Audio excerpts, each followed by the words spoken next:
श्री गणेशाय नमः।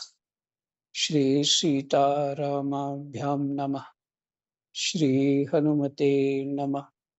श्री उमापते नमः। श्री गुरुवे नमः। सब संतन की जय जय।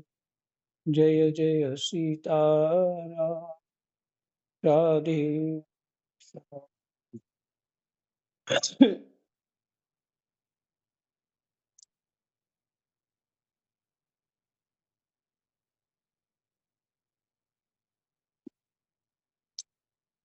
तो नवम स्कंद दूसरा अध्याय।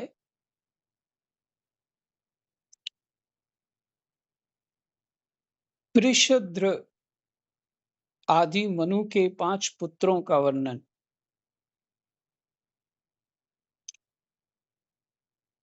तो ऊपर जो सुद्युम्न राजा, जो कभी स्त्री हो जाते थे, कभी पुरुष हो जाते थे, उनका नाम था सुद्युम्न। उन्होंने अपने पुत्र पुरुरवा को राज्य देके वन को चले गए भजन के लिए।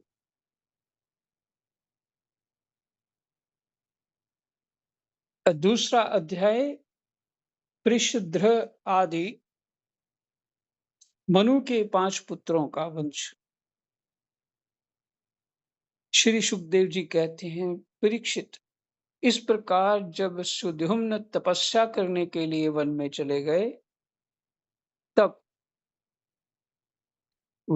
वैवस्वत मनु ने पुत्र की कामना से यमुना के तट पर 100 वर्ष तक तपस्या की। वैवस्वत मनु ने पुत्र की कामना से 100 वर्ष तक तपस्या की। इसके बाद उन्होंने संतान के लिए सर्वशक्तिमान भगवान श्री हरि की आराधना की और अपने ही समान 10 पुत्र प्राप्त किए।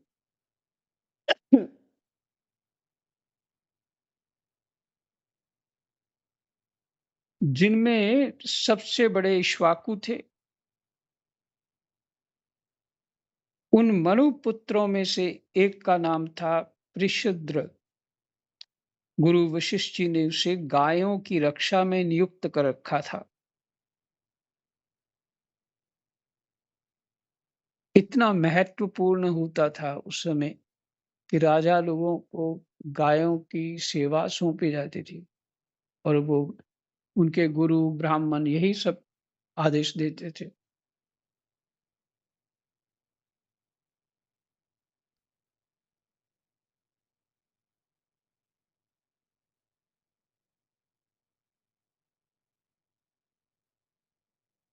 क्योंकि धर्म जो है पूरा यौवन पे था उस समय।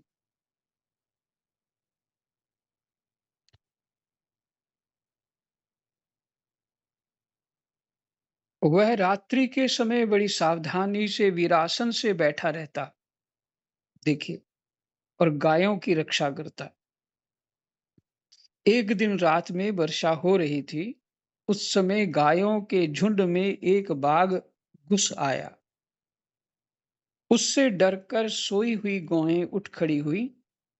वे गौशाला में ही इधर उधर भागने लगीं।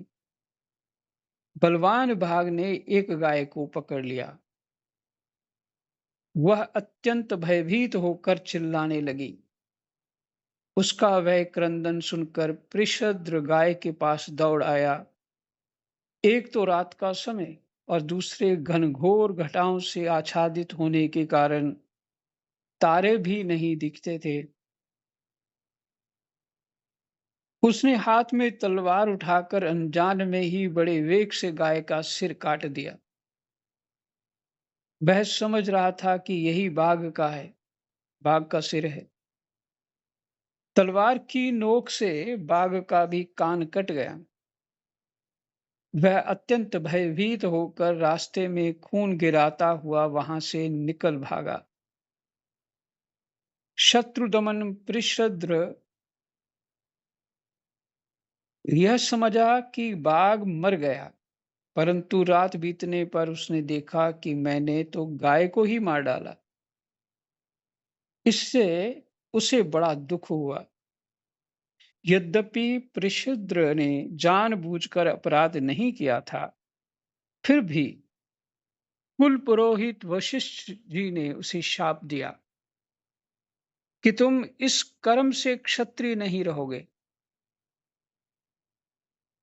जाओ शूद्र हो जाओ। हम्म, माने धर्म जो है इतनी सावधानी से करना चाहिए। तो अधर्म बन गया तो माने आज्ञा ठीक से पालन नहीं करी, जाति बदल दी जाएगी।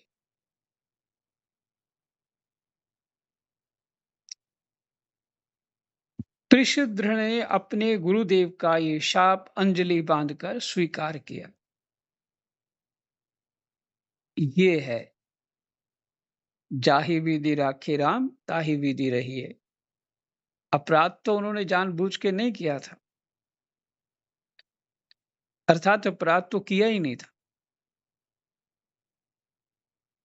वो देख नहीं पाए और गाय को छुड़ाना चाहते थे और गलती से वो गाय कट गई।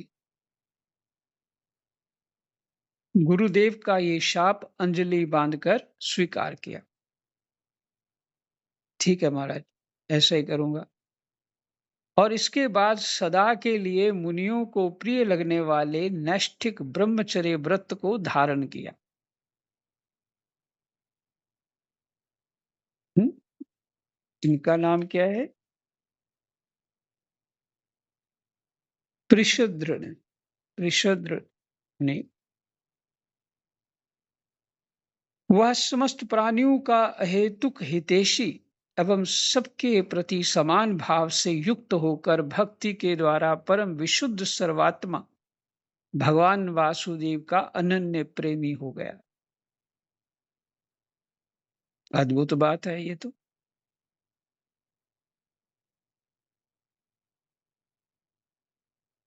अगर राजा हो जाता तो भगवान का प्रेमी कहाँ हो सकता? देखिए, ये अपराध नहीं किया है ना, श्राप का भी परिणाम वरदान रूप हो गया है। और गुरुजी से कोई वो ही नहीं कहा कि मेरी गलती नहीं, सिर्फ बता दिया। गुरुजी फिर भी गाय के प्रति आदर के कारण ये गलती तो कदापि नहीं होनी चाहिए, ऐसा भाव रख के गुरुजी ने भी उसको श्राप दे दिया। लेकिन उसने किया क्या? ब्राह्मणों जैसा क्षत्रिय ने कार्य किया, ब्रह्मचर्य व्रत धारण किया और समस्त प्राणियों का अहेतुक बिना कारण, अहेतुक माने बिना कारण, हितैषी एवं सबके प्रति समान भाव से युक्त होकर भक्ति के द्वारा परम विशुद्ध सर्वात्मा भगवान वासुदेव का अनन्य प्रेमी हो गया।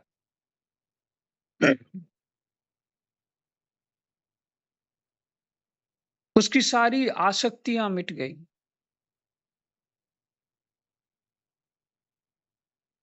वृत्तियां शांत हो गईं, इंद्रियां वश में हो गईं। वह कभी किसी प्रकार का संग्रह परिग्रह नहीं रखता था। वह,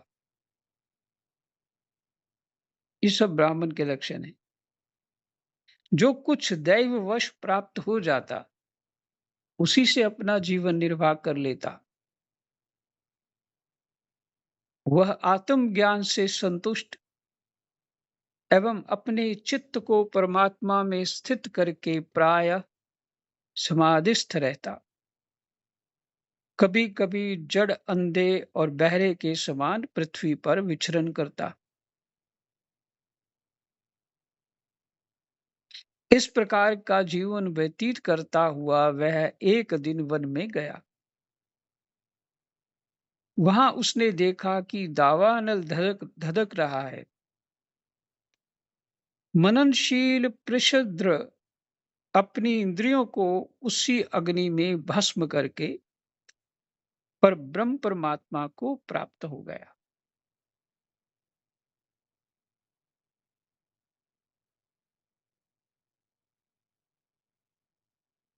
फिर से बहुत ही सुंदर कथा है।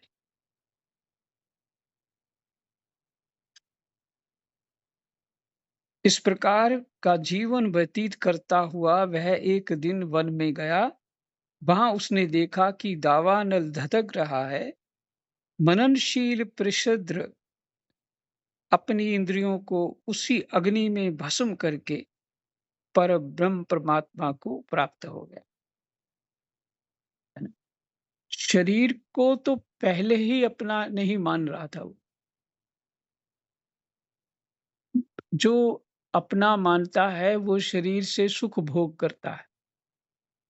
वही तो करता है सुख भोग, जो शरीर को अपना मानता है।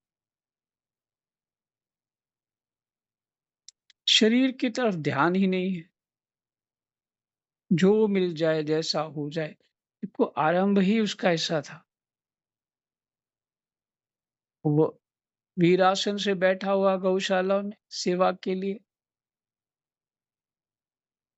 और गलती से गाय मर गई, श्राप मिला, और कितना सुंदर ढंग से मैंने एक विवेकपूर्ण निर्णय राजा, उस, जो भी राजा तो नहीं कहेंगे, अभी तो राजा राजा नहीं हुआ, वो उस राजकुमार ने, ऋषिद्र ने कितना विवेकपूर्ण निर्णय लिया। और देखिए, राज ऋषि होकर के सबकी सेवा करके भी तो भगवत प्राप्ति करनी थी। जिसका अपने लक्ष्य की ओर ध्यान हो, वो कहीं भी हो, कैसा भी हो, वो वहां अपने लक्ष्य को प्राप्त कर लेता है। बहुत बहुत बढ़िया कथा ये।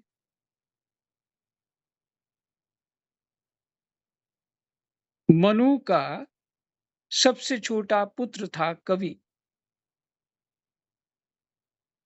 विषयों से वह अत्यंत निष्प्रिय था।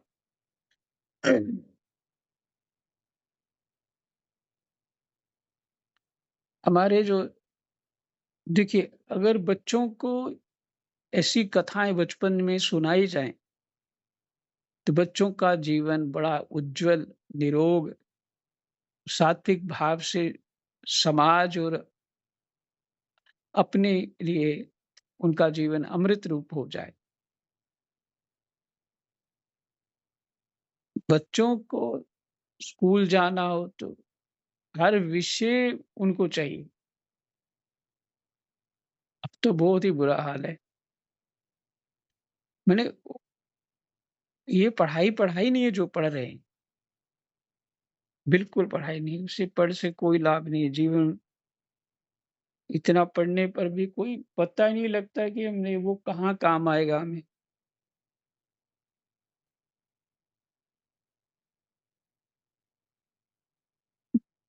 तो मनु महाराज का सबसे छोटा पुत्र था कवि।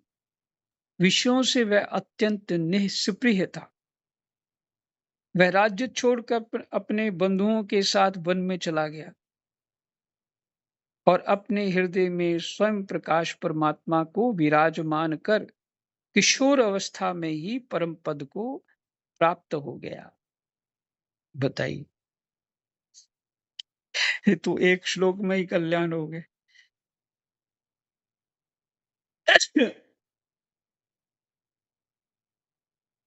राजा लोग हैं, राजपुत्र हैं।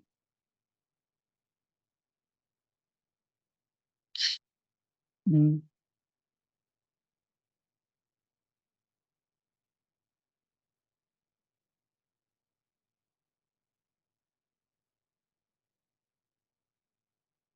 तो ब्राह्मण पुत्रों का कार्य है देखा जाए।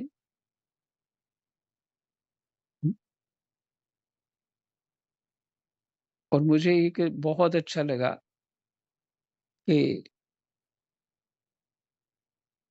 श्राप दे दिया, शूद्र हो जाओ।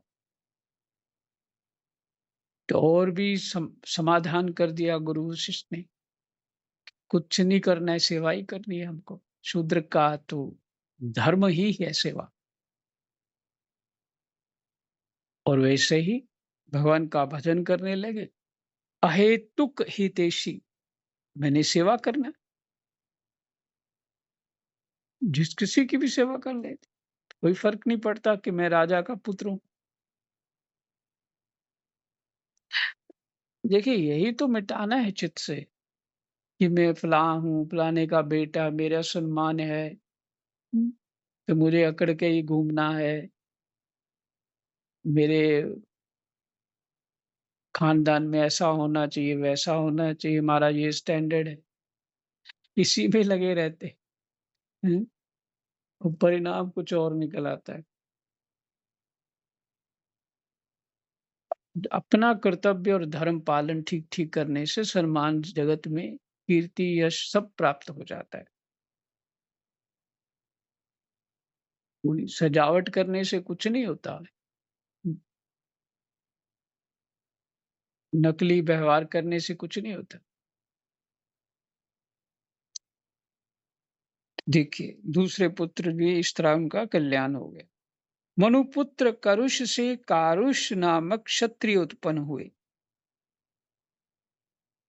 वे बड़े ही ब्राह्मण भक्त, धर्म प्रेमी एवं उत्तर पथ के रक्षक थे। दृष्ट के धारष्ट नामक क्षत्रिय हुए। अंत में वे इस शरीर से ही ब्राह्मण बन गए।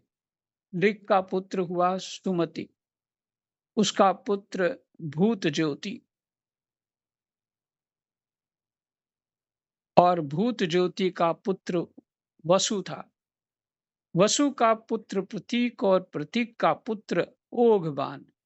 ओघवान के पुत्र का नाम भी ओघवान ही था। उनके एक ओघवती नाम की कन्या भी थी, जिसका विवाह सुदर्शन से हुआ। मनुपुत्र नरिष्यंत से चित्रसेन, ये दूसरे जो नरिष्यंत थे उनके से उत्पन्न हुए चित्रसेन। उससे ऋक्ष, ऋक्ष से मीड़वान, मीड़वान से कुर्च, कूर्च, और उससे इंद्रसेन की उत्पत्ति हुई। इंद्रसेन से वीतिहोत्र, उससे सत्यश्रवा, सत्यश्रवा से उरुश्रवा, और उससे देवदत्त की उत्पत्ति हुई। देवदत्त के अग्निवेश्य नामक पुत्र हुए, जो स्वयं अग्निदेव ही थे। आगे चलकर वे ही कानीन एवं महर्षि जातुकर्ण्य के नाम से विख्यात हुए। परीक्षित, ब्राह्मणों का अग्निवेश्यायन गोत्र उन्हीं से चला।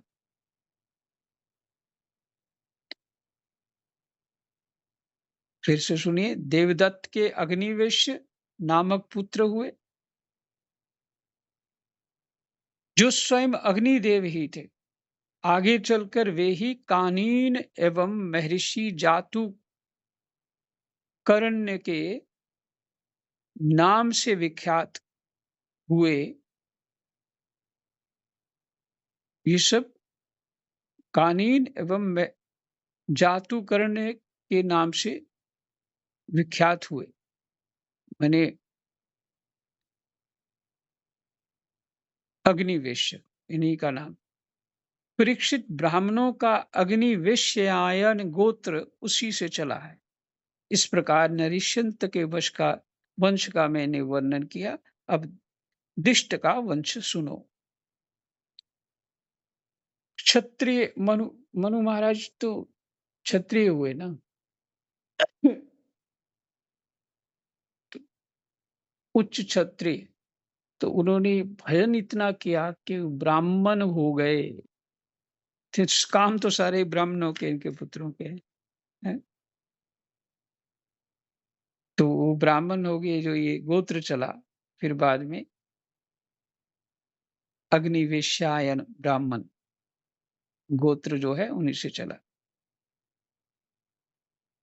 जिसे वो भी ब्राह्मण अपने तप बल से विश्वामित्र हुए। उसके पहले और भी पुराणों में होगा, पर मुझे पह यहाँ भागवत जी में पहली बार ये पढ़ रहा हूँ। कभी ध्यान नहीं गया मेरा इस चीज़ की ओर, आज ध्यान गया। ठीक है?